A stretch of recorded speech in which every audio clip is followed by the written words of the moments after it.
I am here on behalf of Milaan. So the word Milaan really is a combination of two words. Milan, which is the coming together of people, and Elan, which is the declaration of change. So it's all about really young people coming together to declare a change.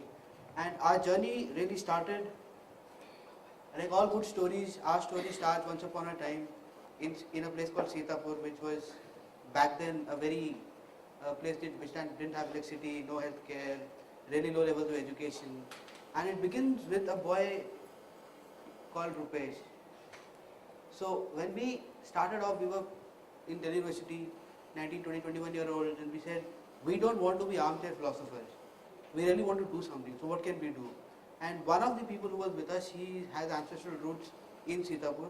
So we traveled there, and what we really found was a place which was very highly, had a very high percent of Dalit population, 84% of living below the population line. So the annual incomes look something like 30,000 a year, 20,000 rupees a year. That's their entire annual budget.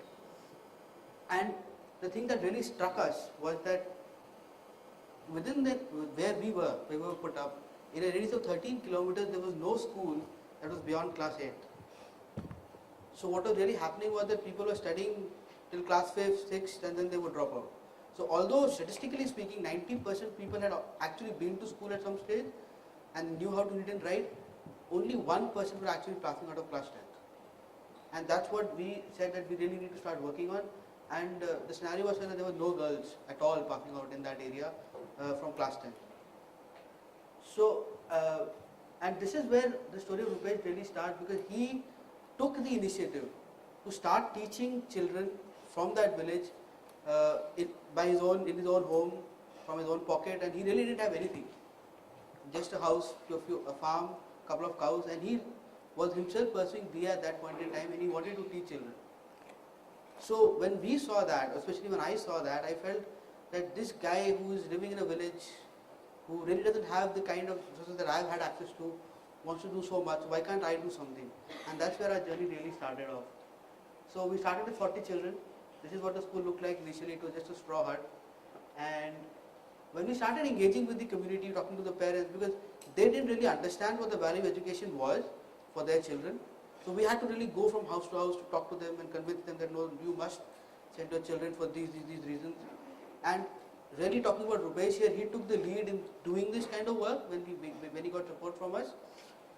What happened was the community started realizing that this thing is something that needs to happen, and they came forward and they gave us an acre of land. They donated that land to us and said, why don't you build a school? And we were like, build a school? We didn't have any idea what building a school was. It's just, we just out of college, we had no clue. And so we really didn't understand how to get funding or what philanthropy was or any of that stuff. So we went back to what we knew. We went back to our college friends and we said, look, this is what we are doing.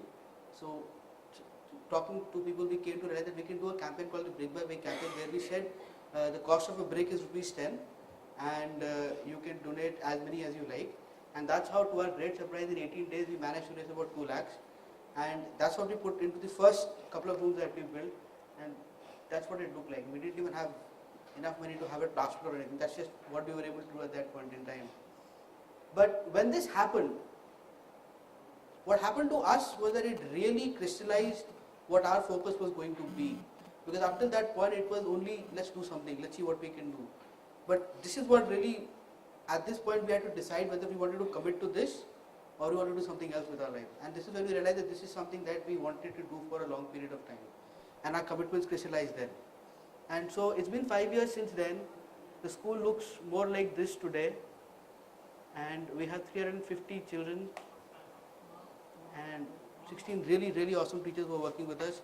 And recently we also have a program manager who's dedicated for this program. So that's one initiative that we're working with, and it's really important here to realize that this has happened not because of the work that we did, but because of what Rupesh did. Because we would never have got that land if it wasn't for him. We were coming from outside. We were unknown strangers to those people, and they would never have given us that land. But they did it because we had a young person from that local area who was leading the initiative, who we were able to support.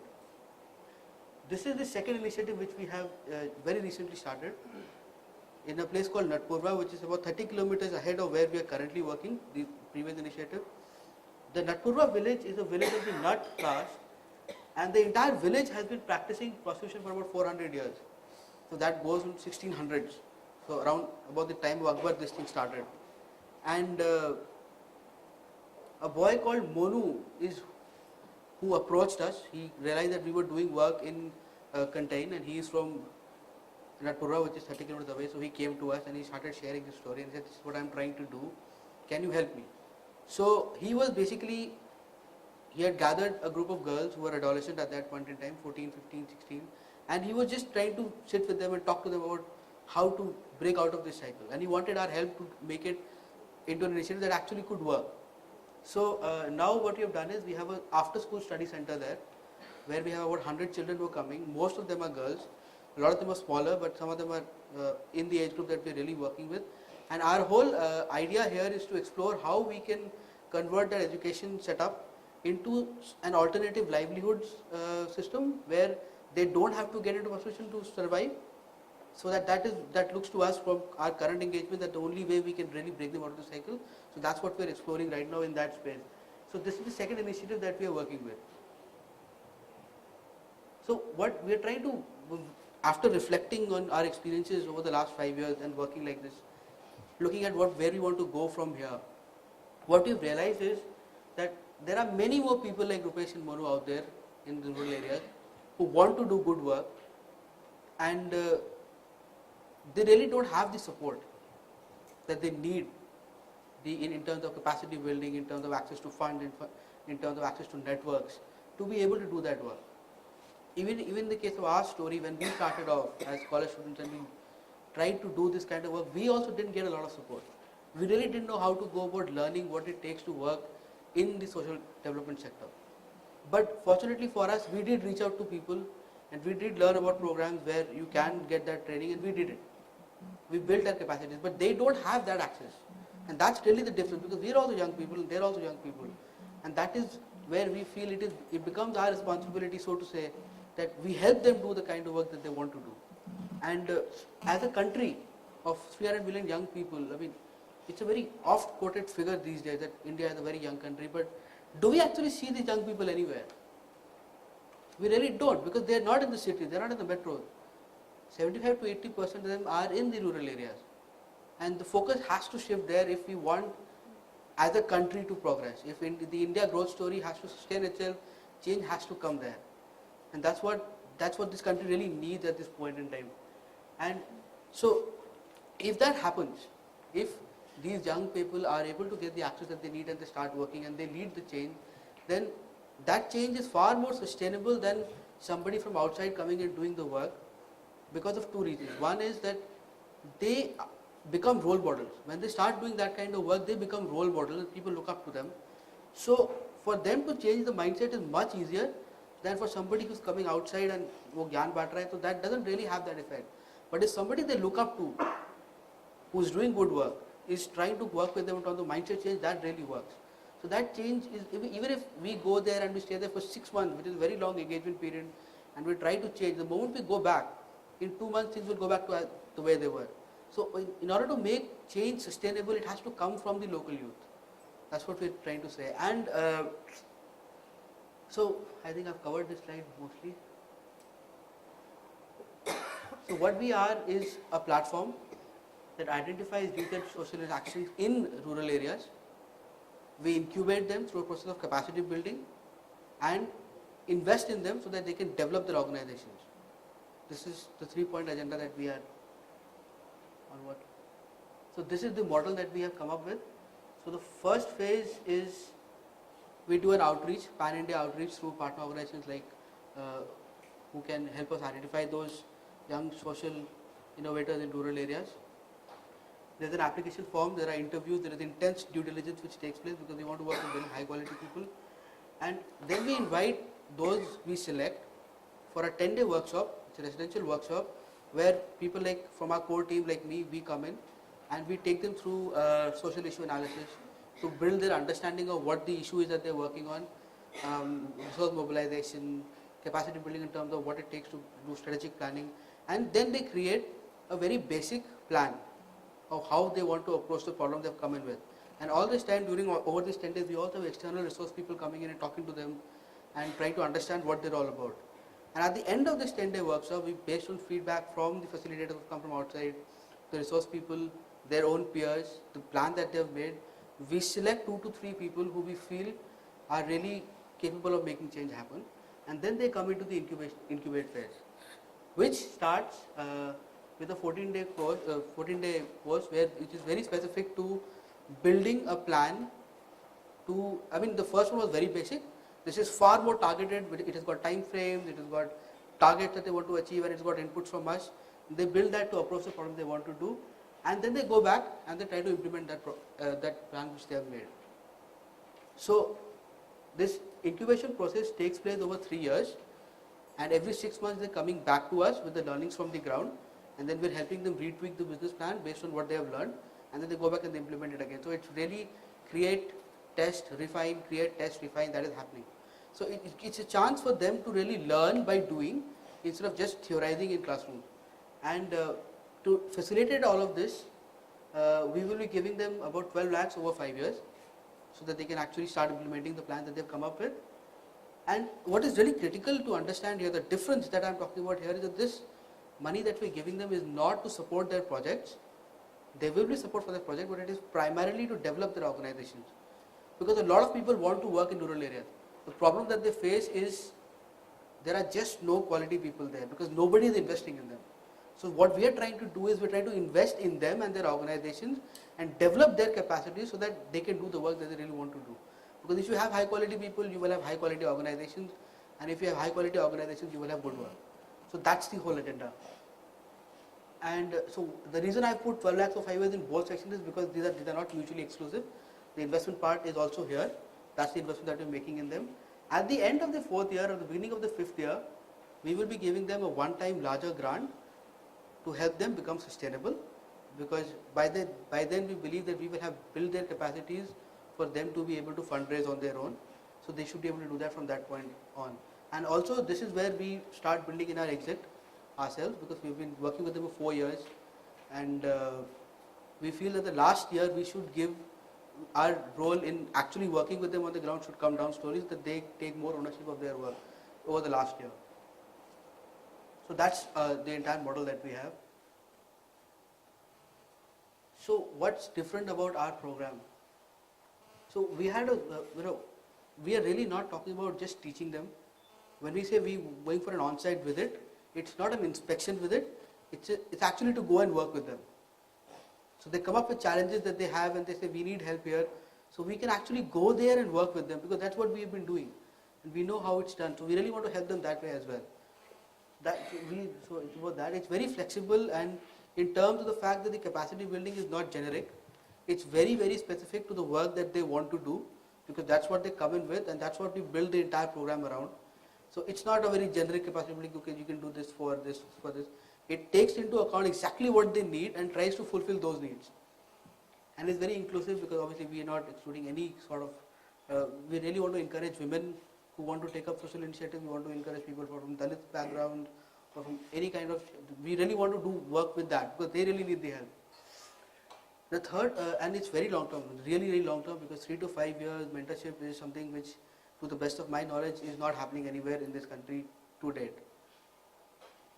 The connect with the passion and the self is something which I myself feel is a very, very important connect, because if you don't have the passion for this work, if we didn't believe so strongly that the work that we are doing is important, we would probably have packed our bags and gone home long ago. So for me, it is very, very important that people I am working with are passionate about what they do, because that goes a long way towards ensuring sustainability, more than I think any other factor. And it's a very one-to-one approach, because we're not working with a very large group at any given point in time. It's 2 organizations, 3 organizations, or 6 organizations. So it's going to be very, very one-to-one in terms of talking to them and trying to build their capacities. This is our team. So Dhirendra and me, even when we started this organization, we knew that we wanted to work with the young people. And we've been very fortunate that we have been able to do that. Really, I think what we bring to the table as Milaan today stands, we can bring resources, we can bring funds, and we can bring a strategic planning. What the young people bring to us is the passion, the enthusiasm, and local knowledge. and this has really worked very well for us, and what we really want to do is do more of this at a larger scale. And so these are some of the members that we have. Rati Mishra is, she's currently Director of Resource Mobilization in Special Olympics Bharat, and she has been doing resource mobilization for a long time, and sometimes I am really in awe of her capacity to do work. Mrs. Swagata Sen Pillai is somebody who speaks about 8 languages. She's a dancer of Bharatanatyam. She practices, she teaches that, she has her own institute, and she's been working with Pratham for about 20 years as a communications consultant. And Mrs. Bindu Singh, she is the principal of Navyu Gradients, and she is also on the NCRT panel for curriculum and pedagogy. And Devashish is, well, he was with us when we started this organization, and then he decided to pursue creative interests, and he went to FTII, and today he's writing scripts for Star Plus and for other things, so he's in Bollywood. But he has re-engaged with us, and he has agreed to help us in the media space by giving these young people the kind of coverage that they deserve. So he'll be helping us there. So we're currently working with 2 youth initiatives. One is Rupesh and Monu, and we want to start working with about 20 in the next 5 years. So we induct 6 in the first year, 6 in the second year, and about 8 in the third year. So those who are coming in the third year and are with us for 5 years, so it becomes an 8-year program that way. So this, what we really want to do here is we want to explore if other organizations like ours also want to do something similar in terms of helping young people in rural areas. So we want to bring them in the second year and the third year to run the program with us from the stage of identification to incubation to investing in them. And in the third year, then we can go to their premises and co-facilitate the sessions with them. And then from the fourth year, they can take that program on themselves, so that we can really multiply the impact that way. Instead of us doing it alone, if multiple organizations are doing it in multiple areas, we can really start scaling the impact. This is so what we have come out with is that it's going to be about 20 lakhs per organizations that we incubate, which really translates to about 4 lakhs a year per organization. And the breakup, maximum amount of money that goes to them is for their investment and the training program that we conduct as part of our incubation.